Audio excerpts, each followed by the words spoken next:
We are so thrilled to be partnering with Hinge. Hinge is the dating app designed to be deleted. As you all know, I'm a huge Hinge advocate as I met my partner of almost 3 years on the app. Even before meeting him, Hinge was always my go-to app because I met more relationship-minded people here and had some great dates. Clearly, I haven't been on the app for a little while, but I re-downloaded it to check out some of the new features. One that stood out to me was the voice prompt, my best friend's take on why you should date me, where your friend can hype you up. Not only does this make the profile creation less daunting, but it's not always easy to see your own green flags. So to test it out, I asked Yue some fun prompts to get her take on what I could put if I was dating again. So the first one, how long have we known each other? What was your first impression of me and how has that changed? Julie and I have known each other for almost 10 years. My first impression of Julie was that she's very social, but I've learned that she has a lot more depth to her beyond the social butterfly that she is. My next prompt, what do you think are my green flags?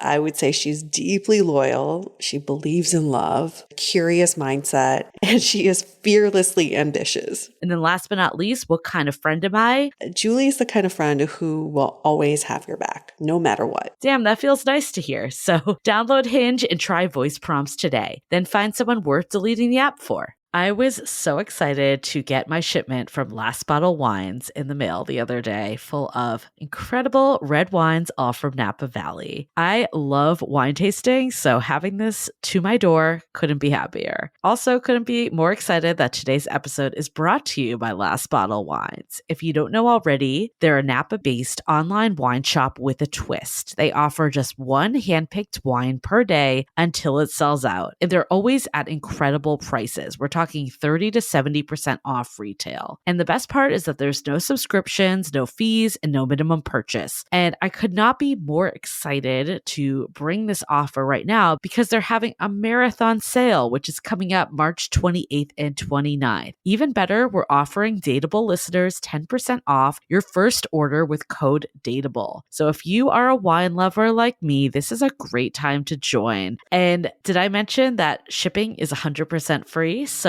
what are you waiting for? Mark your calendar for March 28th and 29th or get on it earlier if you want. You can sign up at lastbottlewines.com and use code DATEABLE and find out why Last Bottle is the most fun way to discover and buy amazing wine.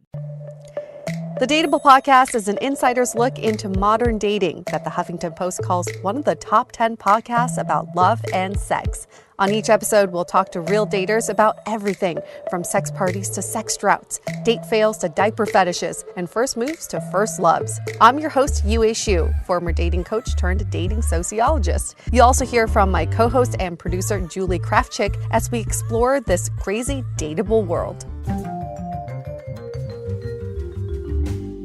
Hello, lovely people. Welcome to another episode of Dateable, a podcast that is all about modern dating and how we can navigate through modern dating together by dissecting people's motives, why they do the things they do and why they say the things that they say when it comes to dating. And of course, our own motives. We got to take accountability for ourselves too. Part of personal development. It's more fun blaming other people though, of course, right? I think that's the first thing you do. It's fight or flight. So we go through phases. Dating is not supposed to be completely smooth sailing because we would have just all found our people by now and dating apps would not exist. The dating industry would not exist and rom-coms would certainly not exist. It makes the juice worth the squeeze, right? Oh, I just heard that the other day. I was like, it's kind of dirty because it's just so, I just visually see it and I almost feel it like it's the juice worth the squeeze. How hard are we squeezing? Speaking of squeezing, I had my first mammogram because once you turn 40, you start getting mammograms, Julie. This is what happens. I'm not sure if you knew that. I did not know that. I did not know that. I love how that is the transition to squeeze, not a sexual squeeze. But... No, this is a medical squeeze. So I went in for my mammogram. I don't know what you've heard about mammograms. I've always heard about how painful they are and how unenjoyable they are. So I went in thinking that I was going to scream or come out feeling traumatized. But it's fine. It's fine. There were a couple things that were weird. You do a standing up and they put these nipple covers on you. And you put your boob on a plate, basically. And the machine comes down and squeezes your boob from the top and from the side. And it's a squeeze, Julie. It's not like It's not a love tap. It's a squeeze, and it's pressure. And I don't know if I've ever felt that kind of pressure before. I mean, I like a little rough sex, but not like... I was like, that isn't your foreplay? The same as a mammogram? I mean, I would expect it not to be like, sensual when you're there. It's like a pap smear. That's not sensual. Well, with a pap smear, maybe it's just me, but I get wet right away. It's not that I'm turned on. It's just my body responds that way because it's protecting me to give me more lubrication. But your boob does not have like a natural way of responding to a squeeze other than you feeling the pain. So I thought that was a very novel experience, and now I have to do it every year. I guess I just have a lot to look forward to. I don't know what else to say from there, but I just can't believe that we are re-airing an episode for you all this week that we're super excited about. It was on Sandy Weiner's podcast. Julie, you're super excited every time for these. Are there degrees of super excitement? Is this super, super excited? Or are you like... I think I just don't like to ever favor one guest over another. So now that I've said it about some, I have to keep going. Okay. I get that I'm losing my credibility. So yeah, like the one day she doesn't say she's super excited, she probably hates. Then I hate you. Yeah, exactly. She's like, I fucking hated that episode. I know. I do have my all-time favorites, but it is hard for me to separate it in a little. And I just do love all of our guests so much. So it is coming from a genuine place. I'm not just saying it because I feel like I have to say it. I love Sandy Weiner. I loved her on our podcast. We did the communications episode with her. I feel like that episode is so useful. I had my boyfriend listen to the episode. Everyone needs to get on the same page about communication. But anyways, Yue and I were on Sandy's podcast, Last First Date. And we did this amazing episode with her all about, what's happened in the last year of dating. As you all know, dating, modern dating got flipped over and reversed again with COVID. And, with all these re-airing, we always re-listen to make sure that it's still relevant. And I feel like this one was even relevant now the surge again. But I'm so kind of just frustrated that we're back, potentially heading back into COVID dating. I mean, I actually had to go get a COVID test yesterday. I found out I was exposed to someone that was vaccinated, but we were in a large group indoors. And I'm like, fuck, I can't believe I'm doing this again. Yep, we're back at it. And imagine, at least you were lucky enough to know that someone had it and you had that knowledge. Imagine how many other times that we've been exposed to it and we had no idea. Oh, totally. Hopefully we don't go back like 100% to COVID dating. But sadly, more maybe relevant in this episode again than maybe it was even 2 weeks ago. So I'm glad we held on a little longer, right? But even if we go back to COVID dating, we all have our ring lights still, our webcams, our angles, our outfits. We're good. We got the Zoom makeup going. Yeah. Ready to go. Not our first rodeo. Nope, not our first rodeo. I know. But I am actually excited. I'm going to this. Well, in SF, they are starting something that all bars and a lot of dining too are requiring vaccination cards. Yeah. I'm going tonight to this jazz club that always required it even before this. So gotta bring my vaccination card, get it ready. That's very classy of a jazz club. I would expect nothing less of a jazz club to require COVID vaccination cards. I think we can do the same in our personal lives. If you're having a gathering, if you're going on a date, I think it's totally fine to require your guests to show their vaccination card or a negative test. Well, yeah, you can do that too. They're saying you can still sit outside if you're not vaccinated, but to come indoors, it's either proof of a negative COVID test or vaccination card. But who's going to be getting COVID tests every weekend? I mean, I guess people could. You never know. Maybe you can. There are no lines anymore. You never know. Actually, there are lines. I was at Kaiser yesterday, and there was a long-ass line for COVID tests. So we're back. That's where the lines are. Everyone's getting their COVID tests. That's where the party is. Yep. Okay. Did you see the South Park special about the vaccine? Oh, no, you told me about it, but I haven't seen it. My God. It is the funniest thing ever. I might need to rewatch it this weekend just because it's relevant again. They're like, this is the hottest club in town. They're not letting people in. and it's a Walgreens like pharmacy. And they're like only inviting the elderly in because this was like at the start of COVID vaccinations. And they're all the like elderly are like raging after. They're like, we're hitting the bar, we're having sex, like we're doing all the stuff. Oh my gosh. But yeah, I think I think it was a good wake-up call this weekend because I, like many people, have a false sense of security again. Mm-hmm. And I remember like I was indoors. We were at a friend that was DJing. It was a lot of people, close quarters. And I'm reducing my bubble again. I'm going to keep it small. Gotta be a little bit more picky, I guess. But we learned our lesson. It might, I mean, honestly, it might just be like the flu. Like this might be life that we're going to get it. But if you're vaccinated, you just won't get sick. I mean, that's what they're saying. Yeah. The vaccination's doing its job. And it's like the flu pandemic was what, 1918? And we're still getting, it was? Yeah, we're like still getting the flu. It ended in the 20s. Which was the Roaring 20s. So now we're, doing the same thing. But we're still getting the flu vaccine today, and people are still getting the flu. Mm-hmm. And there are some people that die from the flu, but for the most part, people don't. So I feel like COVID might end up being like that, just always still circulating. And then just be responsible for yourself because you can't trust other people. That's what I've learned. I can't trust other people. At least I know I'm protected. I'm vaccinated. I'm wearing my mask. I'm doing the best I can.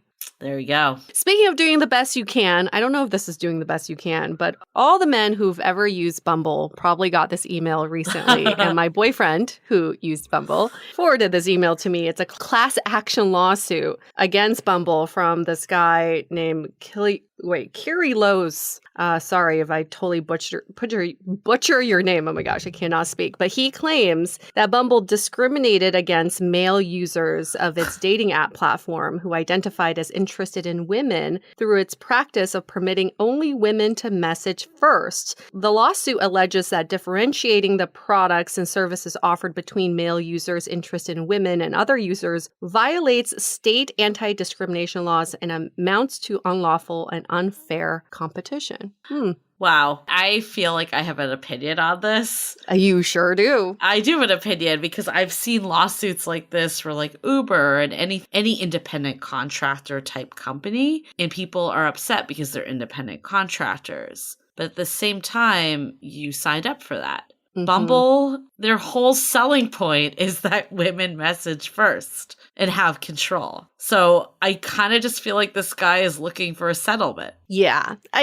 I think I'm actually surprised that Bumble is just now getting this lawsuit. Because if you think back to Match.com, remember that big lawsuit that it was discriminating against people who like the same sex? Remember that? It's kind of similar to me where I'm just very surprised. And this is where people use the apps that are specific for their sexual preference or for their own interest, right? And Bumble obviously is geared towards this people who are okay with women messaging first. So I'm just surprised that this came now. But I think the best part of this lawsuit is if you participate and they win, your compensation is a whopping 20 free swipes. My God. I was going to say, don't get too excited that your boyfriend's going to get a settlement, like to go on vacation. But now it's even better that all you get is 20 free swipes. That's ridiculous. Well, if you are an inactive user, you get the monetary compensation of what 20 free swipes, which is probably like $5. 50 cents? Yeah, I was going to say. Right? Enough to maybe buy a cup of coffee, maybe, at McDonald's. Oh, I've totally gotten checks in the mail from companies for lawsuits, and it was like 50 cents. You don't get anything. Yes. Or like tax refunds, which are like 7 cents. You're like, cool. You spent more money mailing this check to me than this check is worth. How much? What do you think the guy that did the lawsuit's going to get? Like 100 swipes? Lifetime membership. He's like, I never want to use Bumble again. Maybe they'll like pay for a subscription for Hinge for him or something. They're like, please go. Or like they move him to a different island where there's just no Bumble. They're like, here, sir, deal with this. While we're talking about bad dating app, I guess user experience, even though it's not bad for Bumble, that's what they chose to do. My biggest pet peeve of all times is JDate. Did I ever tell you about this? No, I didn't know it was a pet peeve. Yes. So JDate They obviously don't do this anymore. I don't even know if JDate's around anymore. They bought JSwipe, I know that. I think it's just JSwipe now. I think they've like merged. Or if it is, it's an app and they probably don't do this because this was before people used their real names. Everyone had screen names. In JDate, they would assign you a number when you signed up. Do you know how bad that is? Like a rating? No, like a number. Like I'd be like 23, 48, 67. Like as a Jewish dating site from like that brings up so much Holocaust shit. Why would they do that? Why? That is so bad. I want to write to their UX person so bad and just be like, what the fuck were you thinking? Like, how did that not cross anyone's mind? That is so awful. That is so awful. Oh my gosh. These dating apps, there's a need for them, but sometimes you're like, who built it? And did they really think about it when they built it? I do think, though, that Bumble was built very mindfully because Whitney's her name, right? Yep. Yeah. She came from Tinder after the whole sexual harassment lawsuit. But it is something that I didn't research into until today, where, you and I have talked about if you are a woman seeking woman on Bumble, what happens? And it's just either person can message. But what if you're a man seeking man? Do you use Bumble? And if you use Bumble, does nothing happen because you can't message each other? I would be curious. I haven't heard that many gay men using Bumble. I really haven't. But maybe there are out there. So listeners, please correct us if we're wrong on that. It just doesn't seem like it comes up much in conversation. Isn't there one Chappie that's by the same people or something? Oh, is it? Yeah, I thought there was. I remember one of our past guests brought that up. Oh. But who knows? I mean, it could be possible. And I guess it would be the same behavior that just neither man can message ever. That's why no men use it. No gay men. Right. Sorry, neither of you can message each other. This is just an infinite loop forever. Yeah. Well, so I did some research into this because I want to see if gay men do use Bumble. Okay. And there's actually been a lot of articles from gay men who said, we just want to feel normalized in dating, and that is why we use straight dating apps like Bumble, Hinge, and Match, and Tinder, right? Well, Tinder definitely it goes all different ways, so it caters to every sexual preference. And some gay men have said they're so sick of the same people they match with on Grindr. Oh yeah, I can see that because Grindr attracts a specific group. So the ones that I've read about is if you're a man seeking man on Bumble, and then it's the same thing as if a woman matched with a woman. Okay, either one can Fair message. Enough. Yeah, I mean, I would assume they would do that opposed to not let either person message. Right. That would be bad dating app design. Yeah, really it would just be like completely stalemate. Well, you know what I read actually is Bumble. Speaking of Bumble, they're actually experimenting with a new concept called Bumble Brew. What is that? It's an IRL dating cafe, and it popped up in New York at like a WeWork type place. So it's an 80-seat restaurant and cocktail bar courtesy of the Bumble app. Huh. Isn't that interesting? It's in Nolita, New York City. Do you know where that is? I don't even know. Yeah. That's interesting because, the times that we've been to South by Southwest, they had the Bumble Hive, and I felt like they were piloting something there. Yep. Huh. That's a great idea, though. I think it's a great idea. So what happens if a guy approaches a girl? So they just shut down? They're like, sorry, I'm going to approach you. Get away from me. There's like partitions up and it's only the women that can remove them. Women just have like a fan that they carry around with them with like a yes or no. Bottle. They're just like Windex.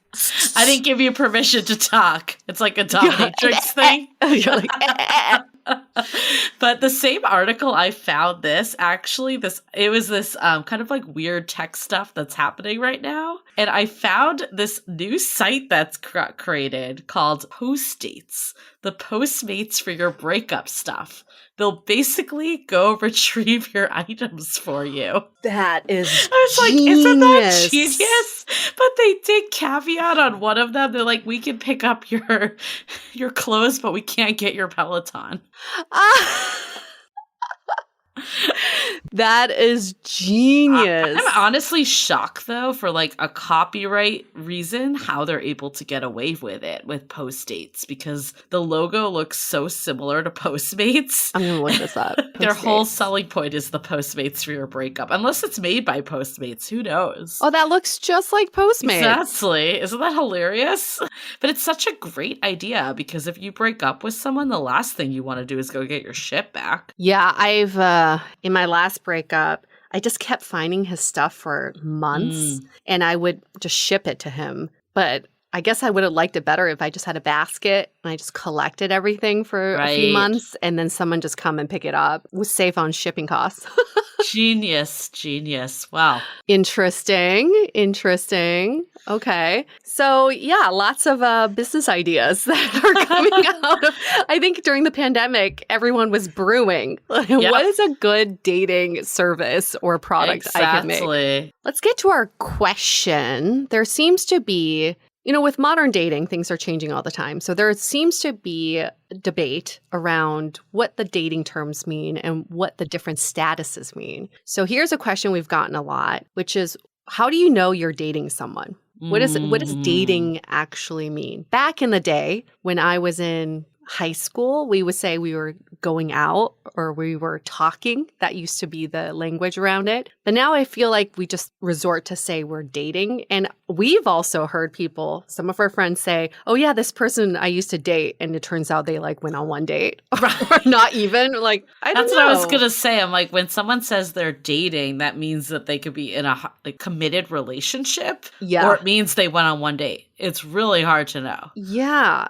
It's a really wide range. Talking is such a weird term to me. Or hanging out. It seems so casual. Yeah. So how do you know you're dating? Well, I think it probably is, how do you define it in the first place? If you're just defining it as going on dates with someone even once, then you're technically dating. I don't know. I usually feel like if someone was going to ask you this, it's just getting that clarification of what it means to you and what it means to them. And I mean, at the end of the day, almost is a catch-all statement. And I wonder how much it really even matters. Because people know when you're in a relationship or when something's half-assed at the end of the day. Yeah, definitely. You could be, there's also like, you can't really put a number to it because you could have gone on 6-7 dates with someone. Right. Over the span of 2 years. Would you say that you've been dating for 2 years? Yes, people do people say that. Yes, That's people say that. I feel like whenever someone says,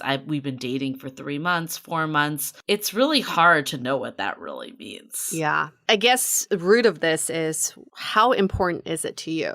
And what does it mean to you? Is it important for you to say, I'm dating someone if you've been on a few dates with them? Or is it more that you want them to acknowledge that you two are dating? Yeah. And it changes. Technically, you're not lying either way. No. So it's more of just how you define it. Like, I think, I don't know. It's weird. I think I would say I'm dating someone versus I'm in a relationship with someone. What about seeing someone? Is that different to you? Seeing someone kind of blends to me as dating, but maybe if I've only seen them a couple times. But I think I would just say I'm dating someone. Oh, interesting. I feel like the progression is I'm seeing someone, I'm dating someone, I'm in a relationship with someone. That's how I see it. I don't know. I also hate saying I have a boyfriend because it sounds so juvenile, doesn't it? No, I mean, I love saying it to say it, but I'm just saying the words sound like you're back in 8th grade. That's what I love mean. it. That's why I love it, because it doesn't make you sound like an old married couple. It's like,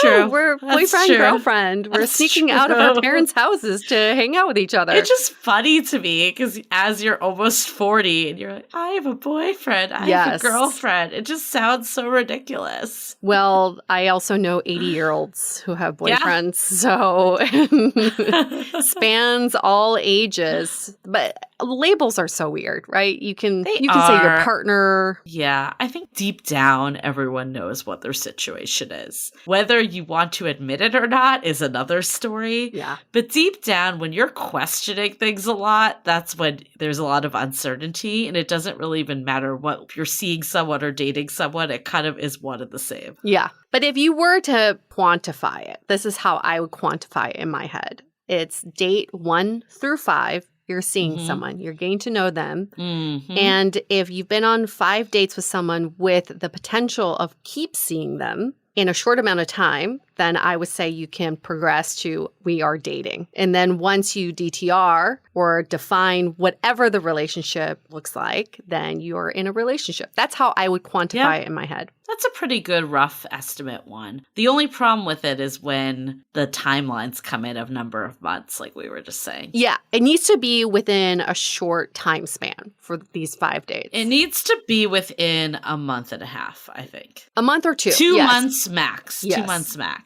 Yes. Anything more than 2 months, you're just barely seeing the person. But what about people who have really long virtual relationships?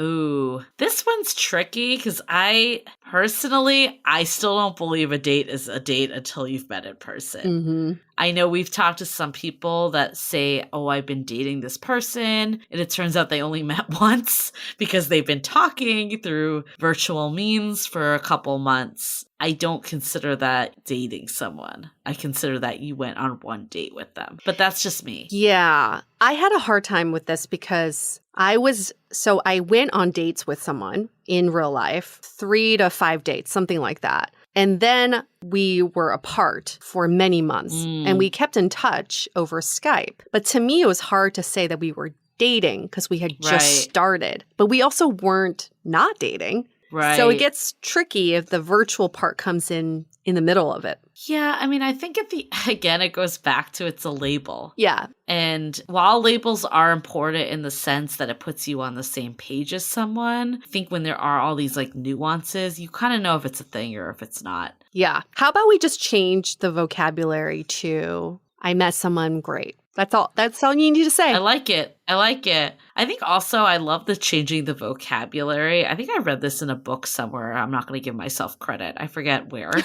But it was instead of saying all the laundry list of things you're looking for, it's like, I'm just looking for someone wonderful. Yeah. And you know what that means to you. But then it comes off not as, because we get this in our Facebook group all the time. It's a little cringy when people see on dating apps the laundry list of things that people want. But I also know where they're coming from. They know what they want. They have a clear picture, and those aren't bad qualities. But for whatever reason, when you convey that out loud, it comes off that you have this laundry list. Right. And that you're a little rigid maybe, when in theory you just might be clear. Where I think if you say, I'm looking for someone wonderful, it makes you feel like you're super open-minded, but you in your head know what wonderful means to you. Yeah, as long as you have the definition. And wonderful is a collection of different traits that you don't need to say out loud to anybody else but yourself. Yeah. So you know what's really funny is my boyfriend now is re-listening to a lot of our episodes. Oh, he boy. wanted to listen to a bunch of them.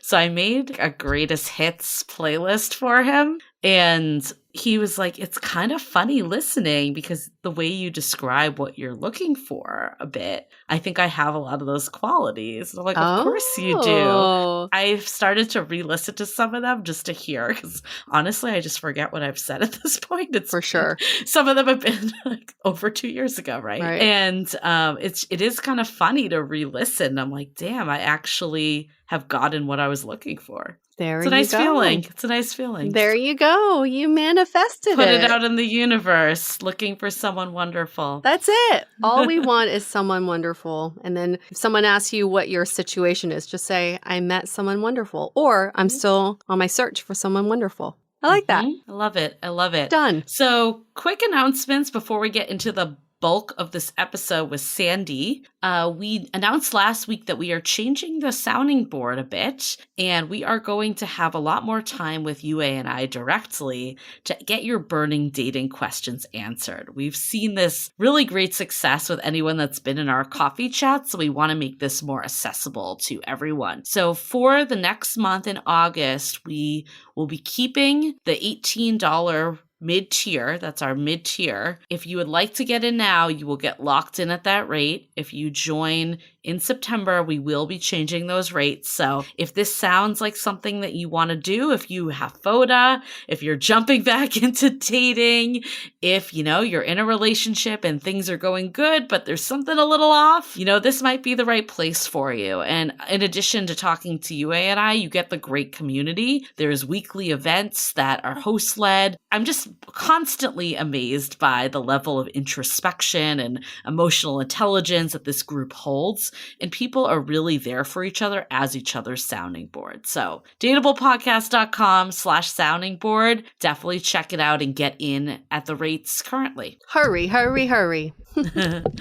Any other announcements? Let's, of course, follow us on Instagram at Dateable Podcast and join Love in the Time of Corona. Maybe we don't have to change the title yet. We jinxed it. We totally jinxed it.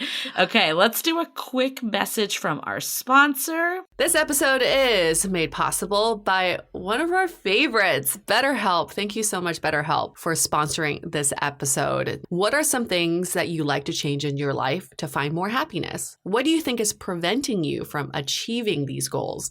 The simple answer, at least in our eyes, is you gotta prioritize your mental health. We at Dateable are huge fans of therapy, and BetterHelp can match you with your own licensed therapist and connect you in a safe and private online environment. I was able to start communicating with my therapist in less than 48 hours. So boom, you get connected and you're ready to go. BetterHelp is committed to facilitating great therapeutic matches, and it's more affordable than traditional offline counseling. Their licensed professionals specialize in everything from stress, setbacks, dating trauma. So for the new year, we wish for all of you to live a happier life, and that's why, as a listener, you'll get 10% off your first month by visiting our sponsor at betterhelp.com/dateable. Join over 1 million people who have taken charge of their mental health. Again, that's BetterHelp, HELP.com/dateable. This episode is sponsored by Via. We all know there are things that can help set the mood in the bedroom, but did you know a little THC could also do that? Yes, Via has developed a unique blend of pleasure-enhancing cannabinoids, libido-strengthening herbs, and a low dose of THC all into one mind-blowing gummy called High Love. This gummy, wow, it will awaken your senses, increase blood flow, and intensify any sexual experience. I've been pleasantly surprised by the High Love gummies because it is just the right amount of THC for me to have a good time without feeling sleepy. And hey, if THC is not your thing, Via also offers a wide array of other gummies without it. And everything legally ships in 50 states with discreet packaging directly to your door. So if you're over 21, you can get 15% off and a free pack of award-winning Dreams THC plus CBN sleep gummies with our exclusive code DATEABLE at viahemp.com. That's VIIAHEMP.com. Let the gummies work their magic. Head to viahemp.com and use the code DATEABLE to receive 15% off and one free sample of their Sleepy Dream gummies. That's viahemp.com and use the code DATEABLE at checkout. Take your passion and pleasure to a whole new level with High Love from Via Hemp. This episode is made possible by Armoire. Armoire makes getting dressed easy. With a clothing rental membership from Armoire, build the perfect wardrobe with brands that are high quality, unique, and recommended just for you. All you have to do is take a 5-minute style quiz and select items from your dynamic, personalized closet. The styles show up at your door in as little as 2 days. Then when you're ready for new clothes, just swap them out. Listen, I live in Southern California. There is absolutely no need for puffer coats or any sort of those winter jackets. But when I travel anywhere else in the world in these cold months, I'm often burdened with the task of getting winter clothes. And now with Armoire, I can just rent my winter wardrobe. It's brilliant. Right now, our listeners can give Armoire a try and get up to 50% off their first month. That's up to $125 off. Just visit armoire.style/dateable. That is armoire.style, spelled ARMOIRE.style/DATEABLE to get up to 50% off your first month and never worry about what to wear again. Try Armoire today. This episode is made possible by Badlands Pets. As you all know, Mojo, my precious baby, is the reason why I found love in the first place. He made me feel love again. So I would do anything to ensure his health and longevity. And actress Katherine Heigl and I have that in common. She's helped save over 16,000 dogs through her foundation. And after doing a ton of research, she feels there's one place we can look to improve any dog's health, and that's their food. So fortunately, she found that just by adding a few special superfoods to her dog's food, she saw huge transformations in their health. So she's made a 20-minute video explaining step by step how anyone can do the same thing to see incredible changes in their dog's health. I've definitely re-looked at what I'm feeding Mojo and making sure that, hey, he only has one life to live, and I want to make sure it's the best damn life. So if you want to keep your dog healthy and happy, go to badlandsfood.com/dateable and watch Catherine's video right now. Again, that's badlandsfood.com/dateable. Okay, so let's get into it with Sandy, all about your insider's look into modern dating. Let's go.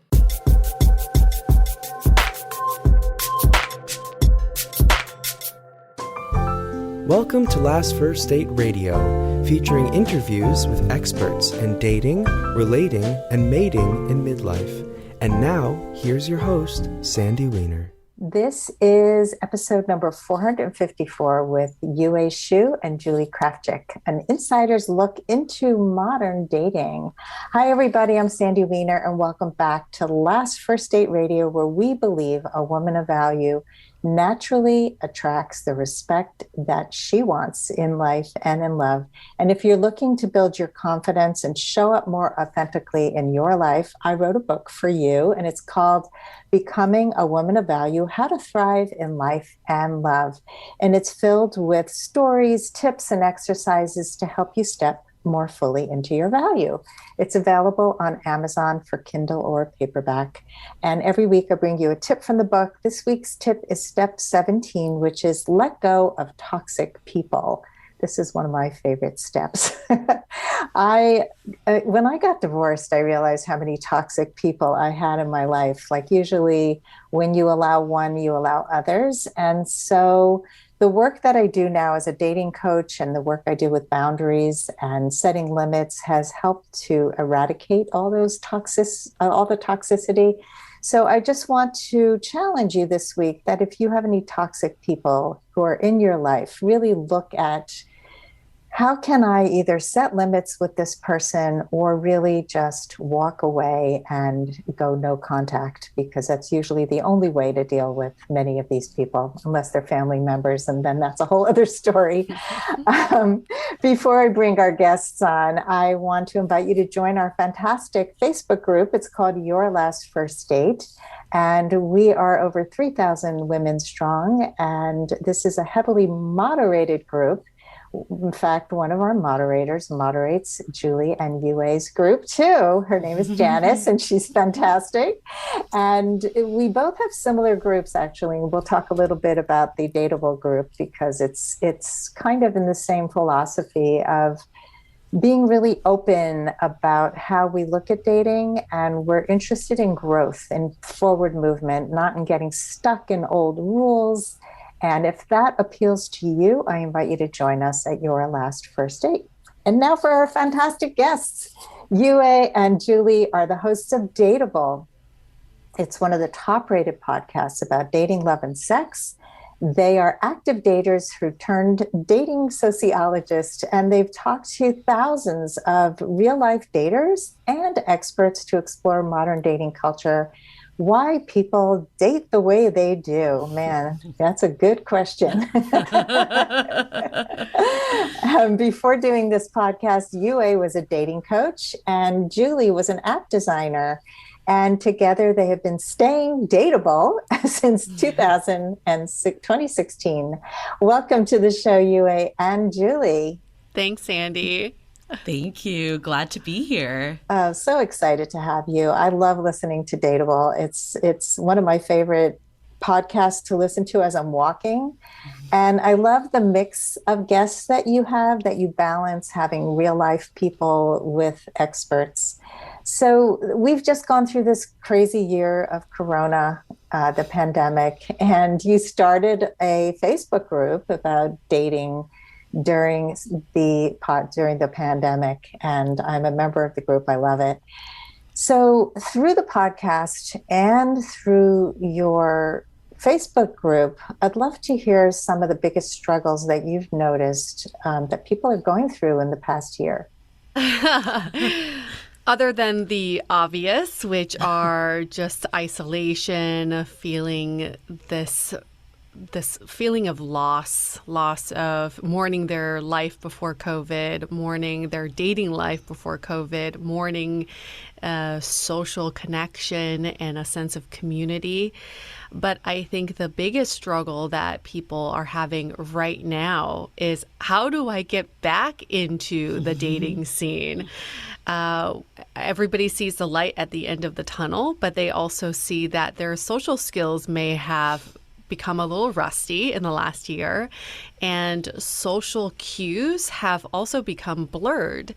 So how do I read the signals that I used to think were good signals? I don't know if they are anymore. How do I progress with a relationship when safety is still a huge concern?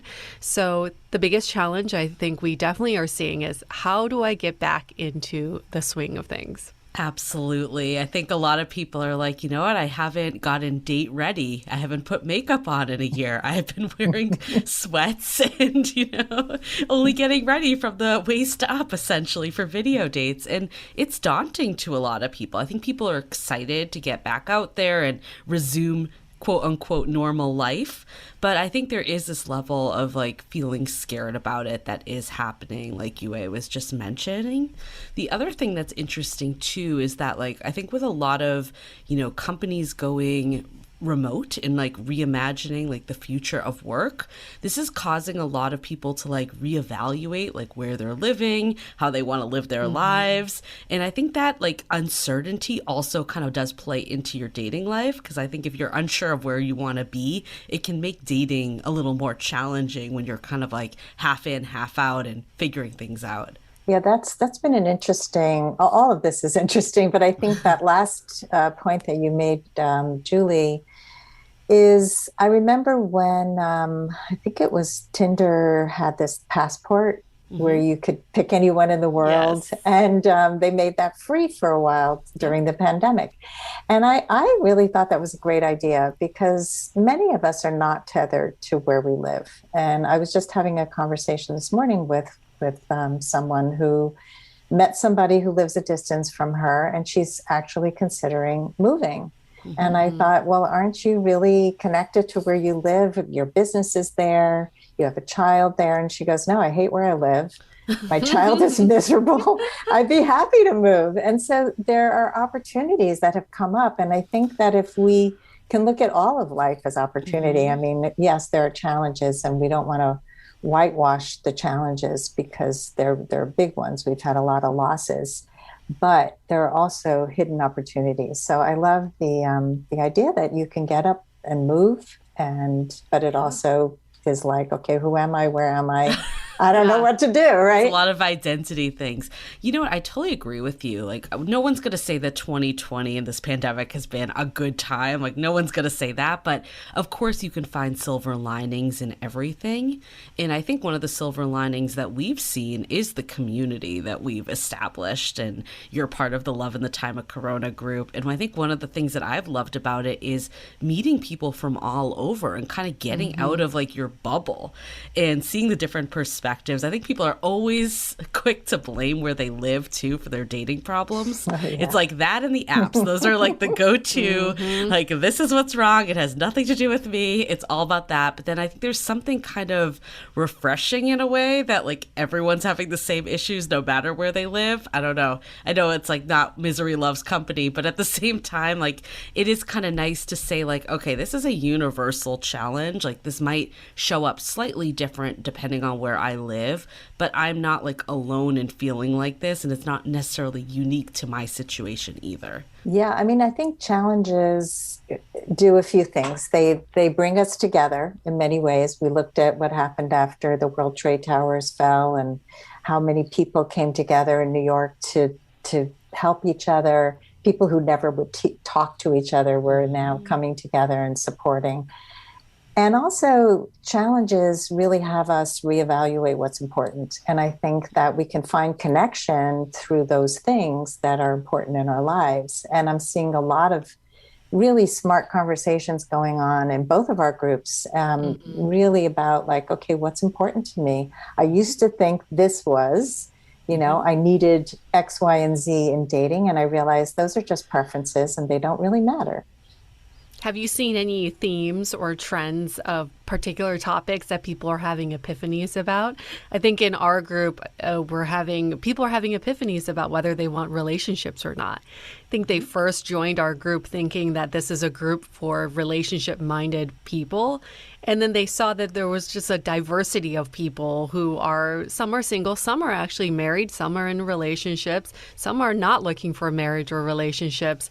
So having this concentrated time in this last year, people they've had to face this question of, do I even want to be in a relationship?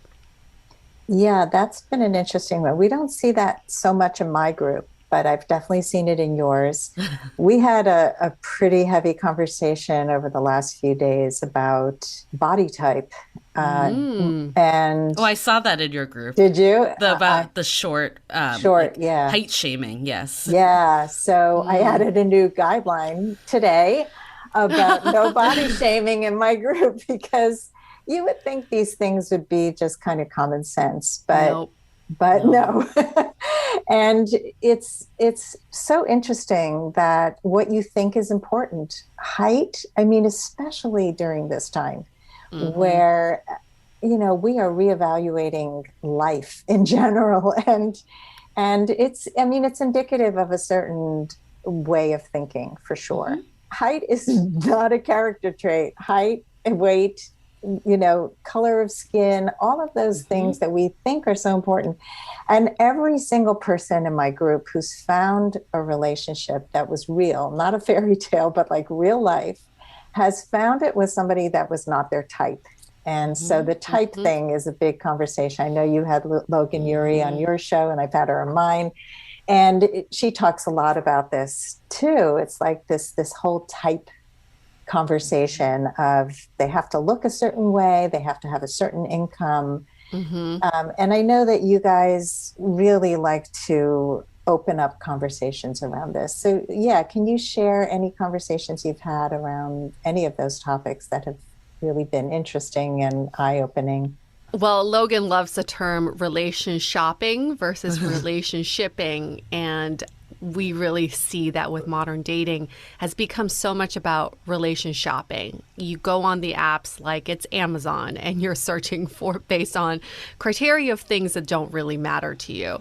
But I think what is a really nice change right now, because unfortunately of everything that's happening around race in America today, it is opening up conversations and having people pause to question, why is this my type? Why have I been attracted to this?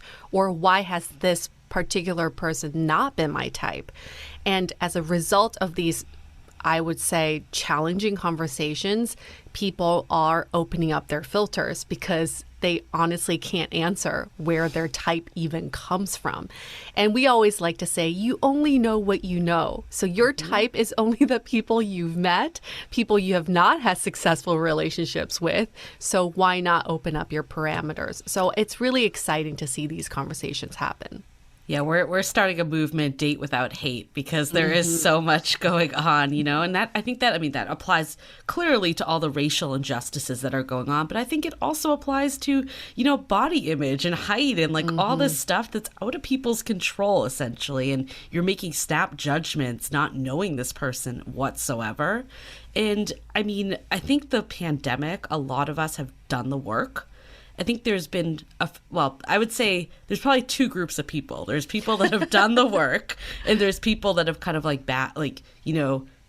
ignored it or just focused on how lonely they were and not really reflected inwards. And I think coming out of the pandemic, we're going to see those types of people emerge, the people that are more open-minded and, like you were saying, Sandy, aren't going to hold back a great match because their height might be a certain, I was looking at that feed, the comment on yours, and I think the woman was 5'2" and the man was 5'8", and I'm like, wait, what? This is, I know. It was so absurd. But it's there are those people, and you know what? We always say too, it's like we can only meet people where they are. Like you can provide all the education and support, but it does kind of take it for you individually to have it click. And I think coming out of this pandemic, we're going to be able to, the people that have done the work are going to be able to really clearly see others that have also. Yeah, somebody posted that Prince was 5'3". It was like, let's get a clue here. Put it in perspective. Yeah, that it's never about height and it's never about weight. It's about our own self-judgment, really. And I think when we can bring more self-love into the picture and self-acceptance more than self-love, self-compassion, we start to blur the lines of where we used to think things were important. I mean, economics, I just finished reading Make the Move with John Berger, and he talks about dating across classes, that people used to think only, white collar can date white collar, and you have to have a college degree. If I have a college degree, that was one of the things as I started coaching was like, you look at people with a PhD as being smart. A lot of them are not, honestly. And you're overlooking all these people without college degrees who are brilliant. How many people have been successful entrepreneurs and have done amazing things without a college degree? And so we put these little parameters around people to help us stay safe and feel like we're going to get a guarantee somehow. That was another conversation that came up around a man has to love me more. What does that even mean, right? Well, I think this is the challenge, though, is a lot of, I'm assuming a lot of your listeners, too, are kind of, in their 30s to 50s, probably. And I don't want to say, I don't know how old your listeners are, but I'm assuming they're like not like in their, young 20s. And, right. Or I'll say that again. I'm assuming they're not in their 20s. I don't want to say young. And I think we see this a lot with our audience too, of people that are like what we call, like the two of us are elder millennials. We're like on the cusp, and a lot of it is like straddling the old advice that we've been given and old way of thinking with the new way of thinking. And there was a lot of, bad books out there that kind of confirm what you were just saying, like marry someone that loves you more. I remember that in Sex of the City as like a topic too. And it's like, it's hard to sometimes unravel these old ways of thinking, but I think we need to ask why. That's the whole premise of our podcast is ask why, then ask why again, and ask why a third time, because then you'll get to the root of what it actually is and why you're thinking that way. And is it something that you're thinking, or is it just because society and bad books told you to think that way? Oh, yeah. There's so many reasons we need to ask why. I love that. Ask why 3 times, because we don't even realize most of the time we have these beliefs or where they came from. Like we think they're true. When we stop and really interrogate the truth of our statements and our beliefs, we start to really see things very differently. Yeah, and to tie it back to like your earlier example about the height, like I think that there is actually a research technique like with the 3 whys, because it does, like when people first answer a question, it's kind of surface level. So like I'm thinking about the height thing, because there was a period of time that I wanted someone that was like 6 feet and above. Like I kind of went into that whole stereotype. And at first it was like, oh, I want to feel protected. And I thought that was how. Then if you take a layer deeper, you're like, I don't want to feel small, like with this person. I don't want to feel big. I don't want this person to feel smaller than me.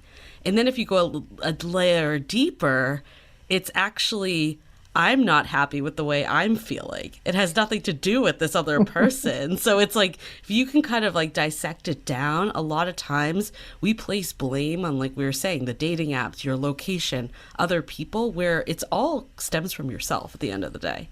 Yeah, I love that example of really pulling it apart, because that's usually what we end up with. And the location, with that is, there are no people where I live. Huh? But it is easy to blame your location, right? It's the easiest external factor. You can just say, well, there's no inventory, or there's just no good matches out there. But Again, with the pandemic, I think people have realized that it has nothing to do with where they live and what they do or who they surround themselves with. We all had to face the music, which is ourselves, and really dig deep into why am I not happy with my love life, or what can I be doing better for myself?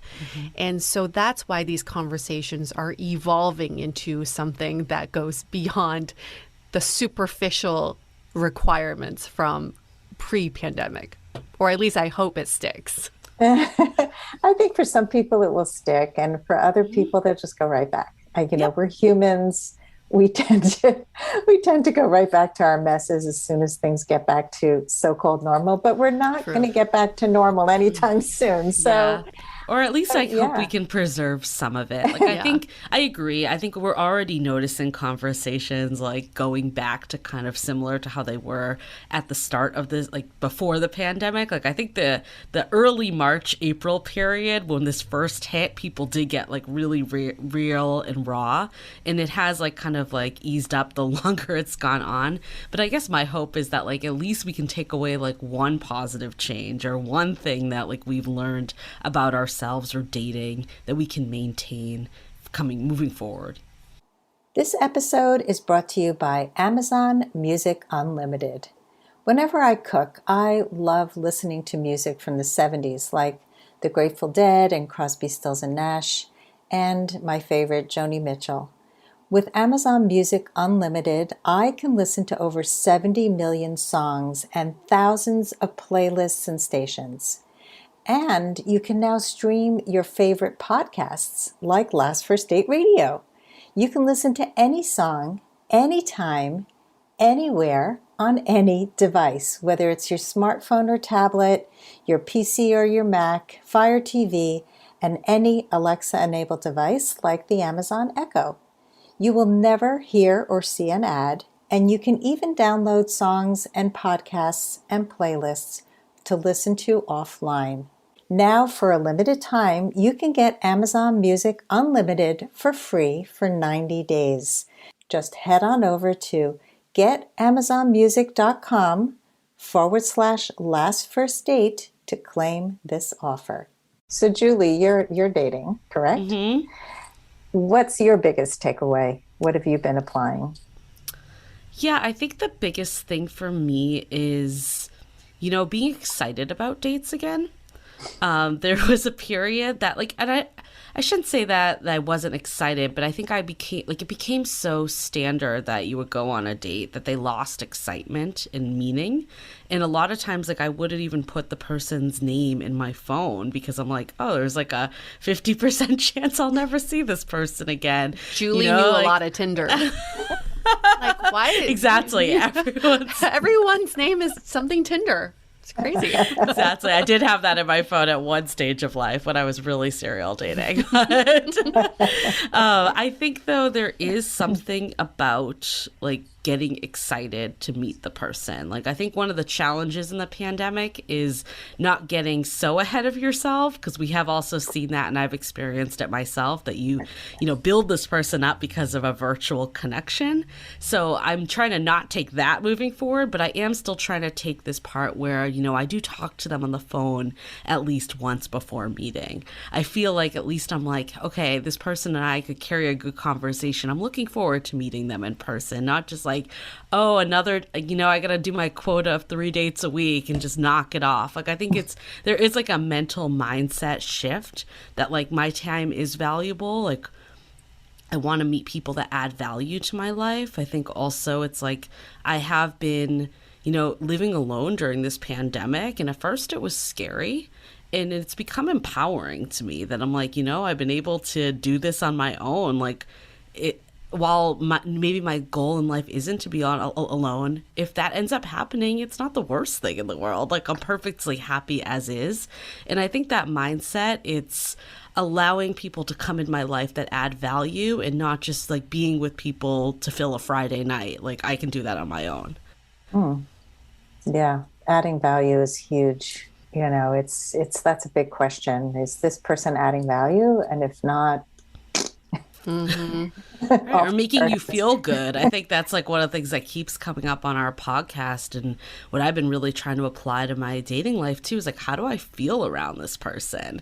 Like, do I like feel energized around them? Do I feel like they're like treating me like, like the lowest priority on their list? Like, I think that's really important to think about and assess beyond just, like the superficial checklist. Yeah, how you feel is probably the most important thing.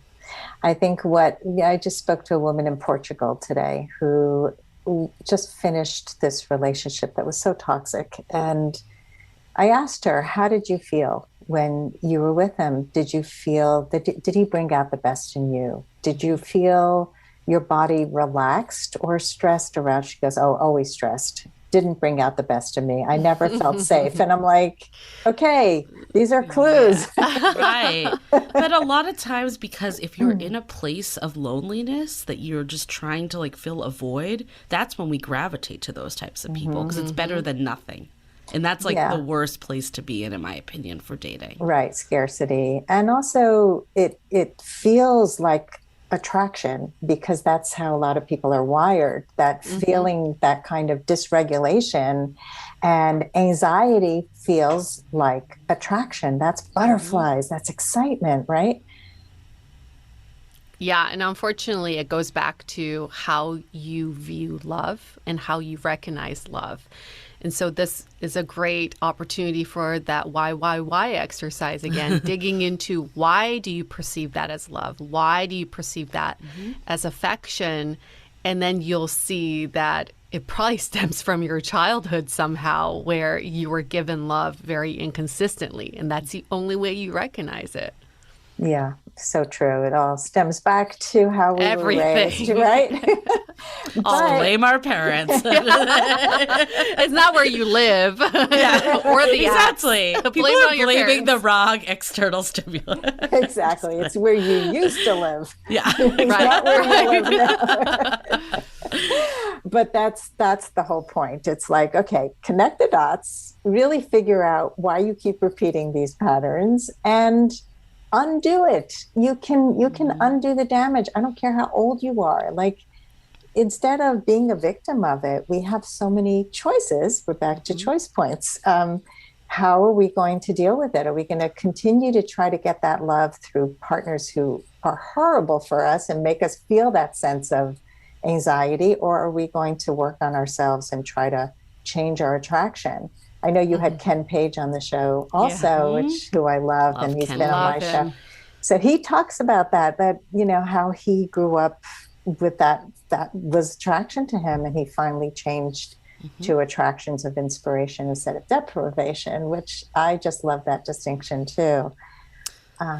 What's been so fun to see in our Facebook group is it's kind of like a movement, I think, of all these people that are going on master dates. So instead of like basically dating yourself, and it sounds really dirty if you just say it out of context, but everyone's like, I'm busy master dating. I'm master dating this weekend. Like, we get those posts all the time in our group. Like, we had one of our members, she took herself to Sonoma, to wine country, and went wine tasting herself. And she was like, you know what? I was thinking I wanted to get out. I didn't have a partner. I didn't have any friends available. And I'm like, you know what? I'm not going to get held back because I'm single.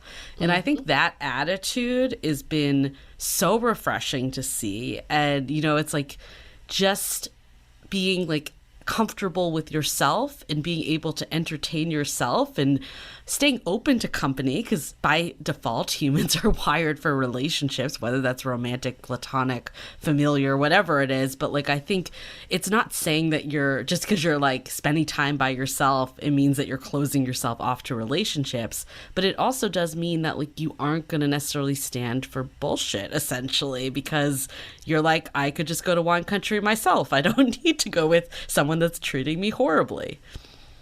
I love the whole master dating thing. I think it's such a brilliant concept. One of my sons said something really funny.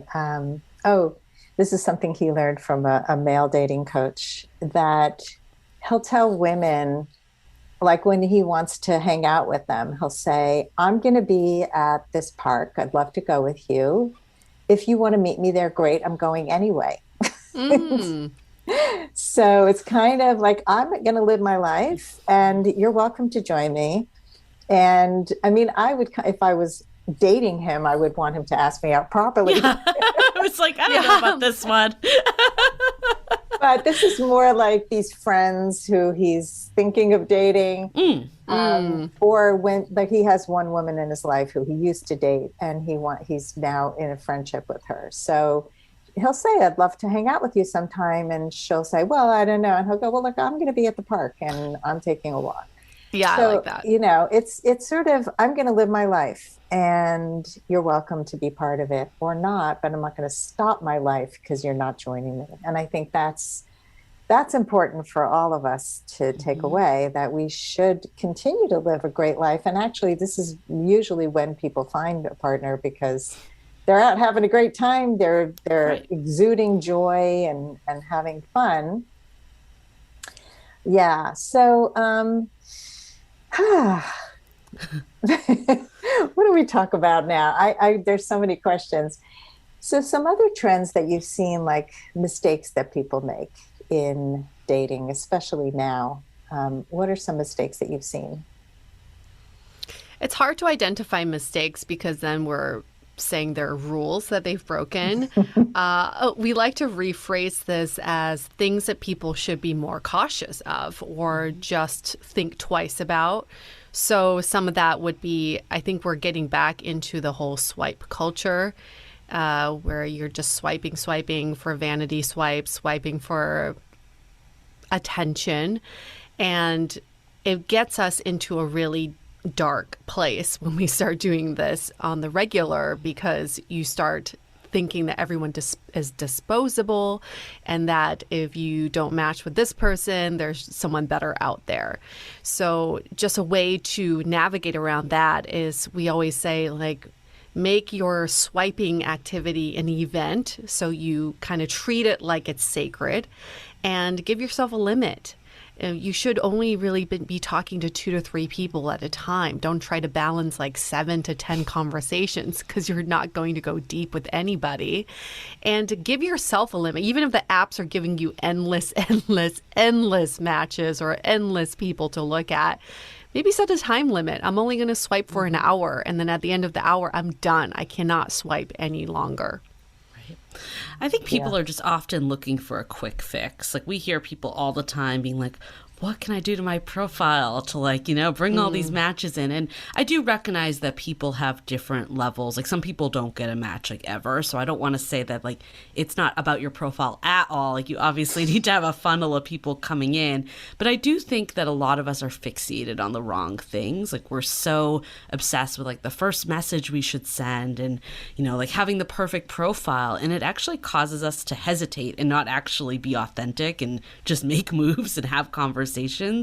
I'm like in the minority here, but like, I personally don't love these like really, you know, witty opening lines that I'm like, I have no idea how to respond to that, because now I feel pressure to become super witty myself. Like, just ask me how I'm doing. I don't mind if you ask me what my weekend is like. And I know some people hate that so much, and they're like, this random person doesn't care about my weekend. But that's how you would just talk if you met someone. And it does give you insight into like how they spend their time and their lifestyle. So I personally see nothing wrong with it, as long as like the conversation progresses. If it's just like, you know, that back and forth and it's not going anywhere, that's another sign. But I think so many people are putting weight on these things that really aren't important. And it's like preventing them from actually just interacting with people. Like, I think we talked about with Logan too, it's like the quicker you can get off apps, like in terms of messaging, whether that's like progressing to, you know, text, to video, to phone, or whatever, to even to in real life. Ideally, that's the goal of dating apps, is to meet in real life.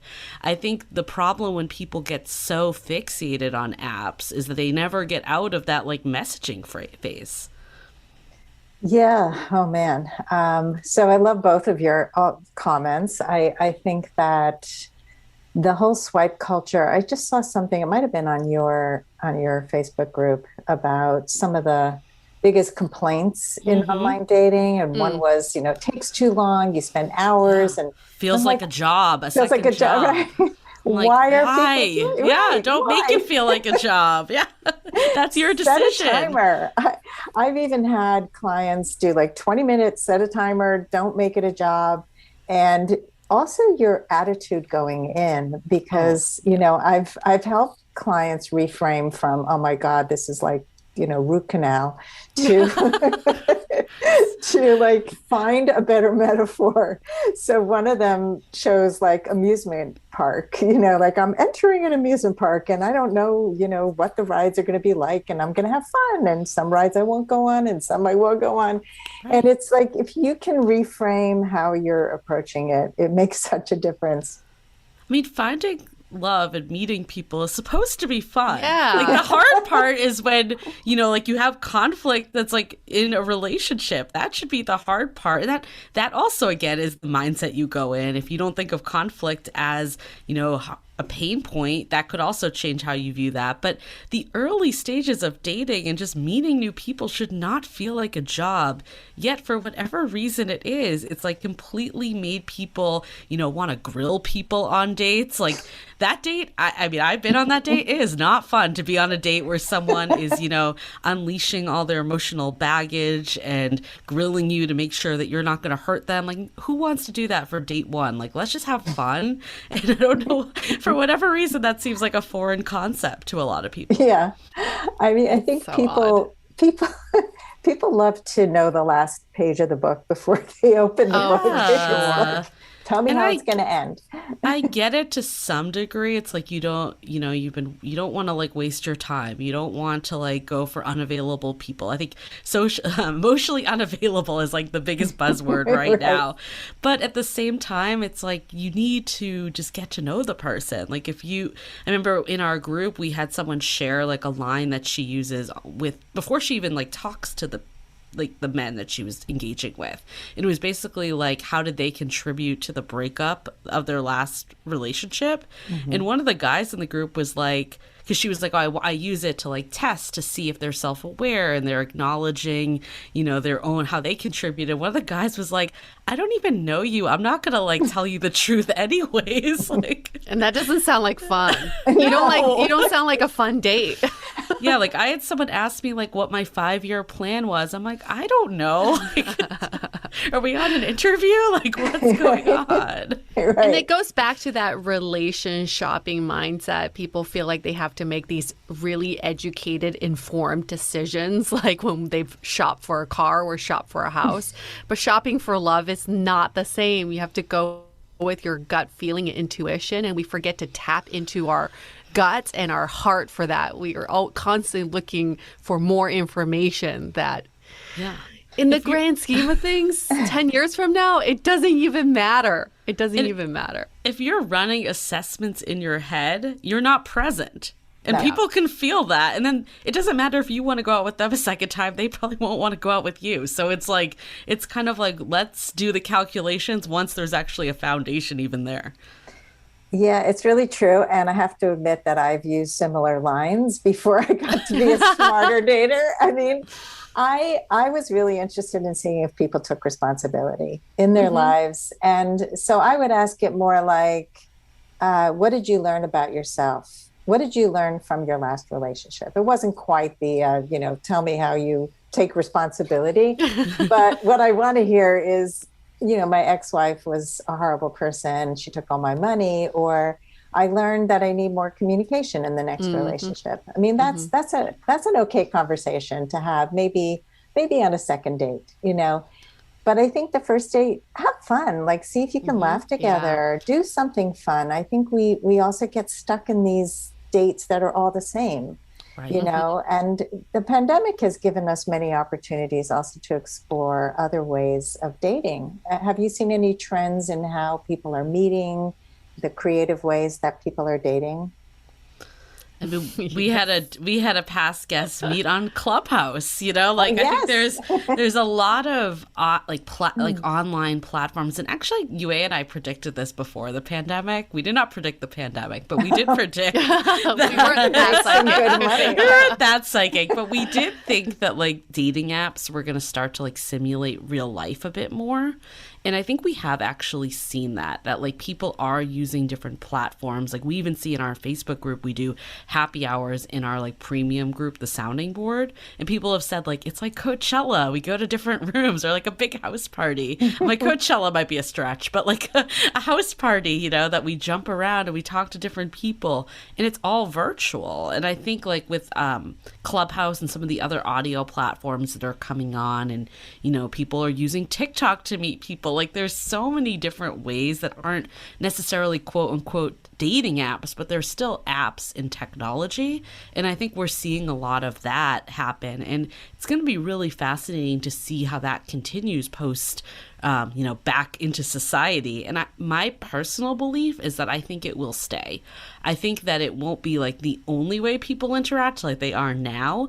But I do think that if you're just sitting at home on a Thursday night, like you don't have plans, realistically before the pandemic, we did not have plans every night of the week. Like, we had lives that we had to maintain. So if you're sitting at home and the question is, should I watch Netflix or should I hop on Clubhouse and like talk to people? Or should I hop on, a Dateable, I'll plug ourselves, happy hour and like interact with people? Like, I think people are going to choose the interact with people and like, it's still a way to get your social muscles going without leaving your home, which is, very convenient.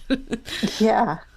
I think people are definitely testing their creativity. Back in the day, people had a system of how they date. They had the bar they go to, they had the drink they would get, they had the lines they would say, and COVID really shook things up and they can't go to their normal system anymore. So we've seen people not just plan creative outdoor dates, but the creativity comes out on what do you do on these outdoor dates? It's not just hiking. Maybe it's a challenge. Maybe it's a scavenger hunt. People have to really step up their game.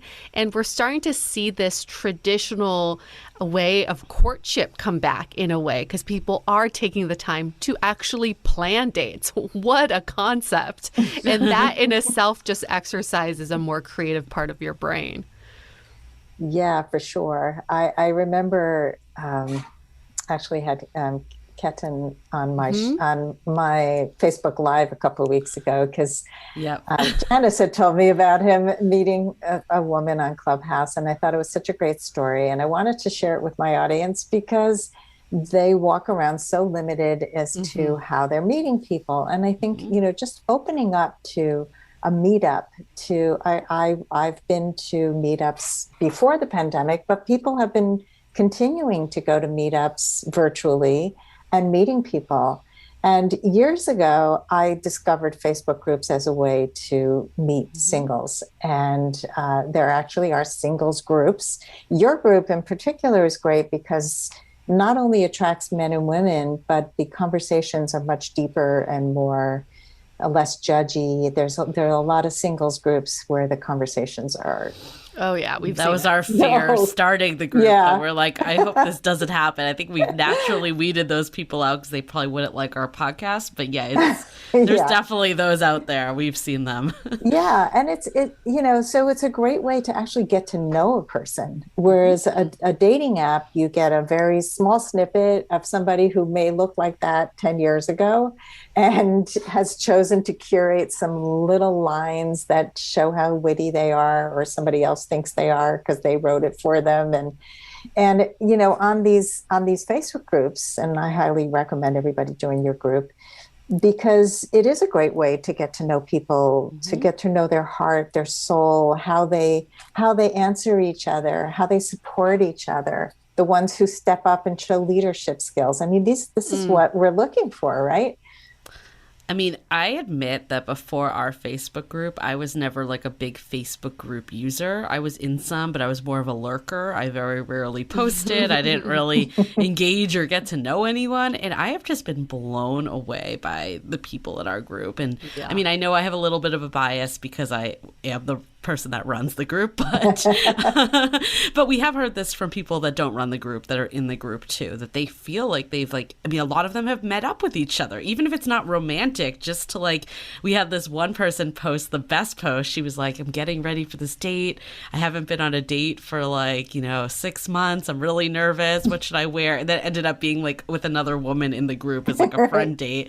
And there's just been so much like connection that's happened. And I personally feel like I've met like a whole new group of friends this pandemic that I didn't know before from all over the world, which is very, very exciting and interesting. And, even if it doesn't lead to romantic connection, I think it flexes your social muscles. I think it helps you connect with others. I think it helps you stay curious, learn all stuff that like is going to apply when you actually meet that person too. Yeah. Yeah, I found that in my group too, although it's not with men and women, it's only women. But women have grown, first of all, in their awareness of themselves, about dating, because of the way we manage the group also. And many of them have formed lifelong friendships. We've had gatherings before COVID of groups in different parts of the world. I mean, it really is an amazing thing to have a group that is well run, where things don't go off the rails because somebody's paying attention. And I think that's what sets our groups apart from a lot of the groups that are out there. Yeah, and that's the power of being part of these groups, is that we are able to control the narrative and therefore control the conversation. And it's awesome that we can control the culture of these groups in a way that aligns with ourselves, right? So it's great to see that reflection. But I agree that these conversations could go awry so easily. And I'm glad that it's not just us who are moderating. We've got Janice who's moderating, but we've also got all the members who are policing each other. Like, that's not cool to say, or, so the conversations always turn positive. And we really need those positive conversations right now. We certainly do. The other thing that I think has been great in there too, like we've gotten these, because our group is a split of men and women, but it's skewing more women if we were to look at the numbers. And there's been comments like all men suck or all men do this, and like Janice has done a great job, our moderator, but all the other members, like Yue said, policing each other too. They're like, hey, it's not all men. There's some freaking phenomenal men in this group. I can point to 5 of them right now, and I think Janice actually calls it the gold standard. And it's like, when you do know wonderful men or women or whoever you're dating, that's when you start to like, again, hold a higher standard for other people in your lives, because you're like, they do exist. It's not that, it's an urban myth that this person is out there. I can put a name to a face, and I know the way that, quality people of value speak and interact with people and have relationships. And then you can hold yourself to that standard. That's a really good point. I think often we don't have role models. We just have this mythical, idea of fairy tale relationships with people who don't exist. Or we have terrible experiences with people who treat us poorly and who are Neanderthals. And, it's like we just, and people don't give each other a chance either. Dating is a lot of judgment. It's quick judgments, quick assessments. And if we could just slow down, and I think the pandemic has helped us with this a bit, it's taken hookups and all that stuff. All the booty calls are changed during the pandemic. And I think we've learned also what's important to us in terms of setting boundaries and safety. And I think that a lot of people are just reassessing all of those things. So I have a question about anything that surprised you that you learned since starting the podcast. Any surprises? Oh, since starting the podcast. Yeah. I don't even know where we start. There's probably been so many surprises. My biggest surprise is how much our content has evolved and where it is today. We truly started the podcast as a funny dating stories podcast. We just want to hear what people are going through.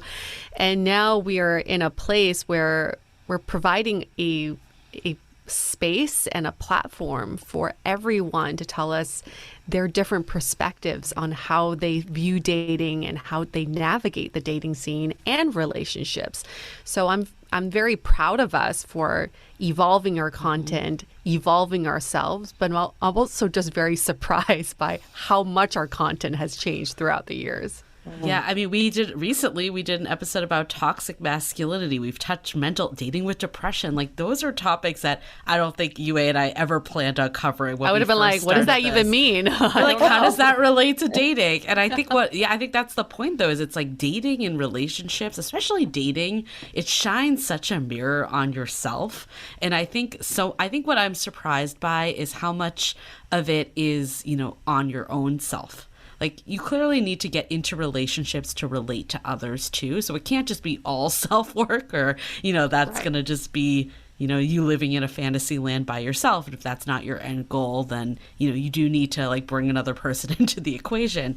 But that being said, like, I think when we started, I thought it was going to be more like, yeah, let's talk about people going on dates and not like the self-love and compassion and work that actually needs to happen.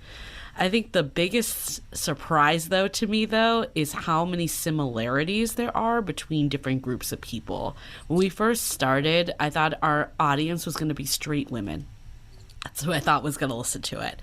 And the amount of, straight men, gay men, other like LGBTQ plus like community members, like how they all relate. Like at the end of the day, no matter what we're going through, we can find similarities with other people's experiences, even if the experience doesn't line up 100% to us. And I think that to me has been incredible. Like we did a podcast about, puppy play, and to hear someone like come back and is like, oh, I actually like realize like a revelation that I don't want to like, yuck someone's yum anymore. And, like all the stuff that you're like, you wouldn't have walked into thinking that you would get like a really important takeaway from puppy play. So it's like, that's what I think has been the most interesting to me. That is really interesting. I think that we are all connected so much more than we think we are. Absolutely. And my audience is women over 40. And I have men, and I have married people, and I have gay people, and I have all people too. And I think because love is universal, emotions are universal, and the topics are universal. So I love how you started as one thing and ended up broadening so much and reaching so many people and getting so much great press. You really have achieved something amazing. And I think you're genuine. Both of you just really are authentic and genuine and curious. And I think that is really one of the appeals for me, that you bring such a variety of people and the conversations are always interesting and real.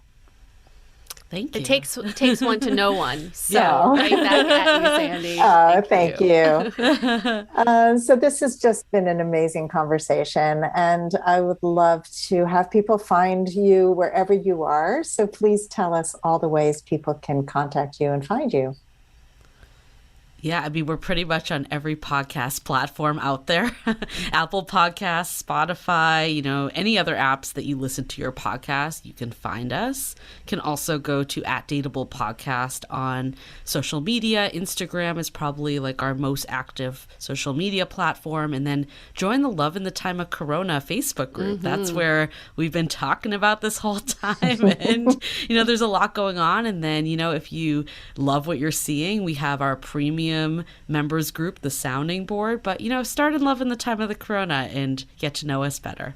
We'll start slowly, and then eventually we'll DTR and make this official with you. Oh, that's great.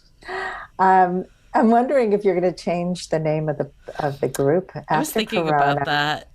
Yeah, We might. Yeah, I was kind of thinking we might change it to Love in the Time of Corona and Beyond. Yes, that was exactly We'll just do my like a parentheses and beyond. Yeah, it's like hard to totally change the name of the group, but we also, like it can't be, people aren't going to be like, oh, I want to be in this Love in the Time of Corona group in like 2 years once, hopefully, knock on wood, COVID is done by then.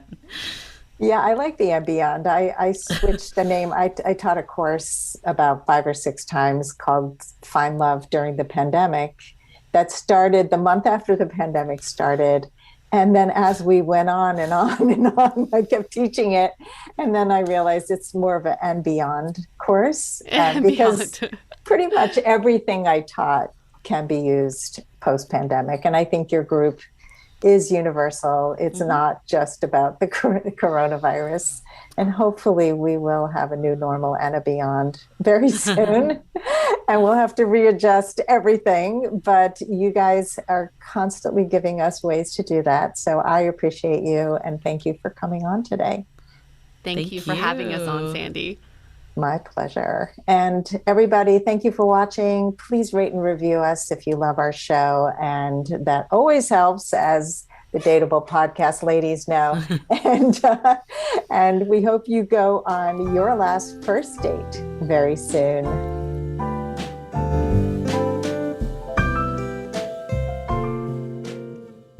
The Dateable podcast is part of the Frolic Podcast Network. Find more podcasts you'll love at frolic.media/podcasts. Want to continue the conversation?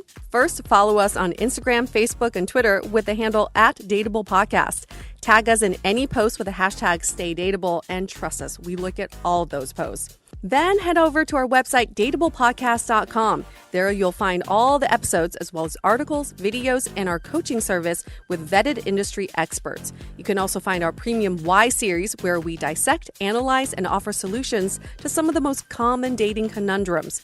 We're also downloadable for free on Spotify, Apple Podcasts, Google Play, Overcast, Stitcher Radio, and other podcast platforms. Your feedback is valuable to us, so don't forget to leave us a review. And most importantly, remember to stay dateable.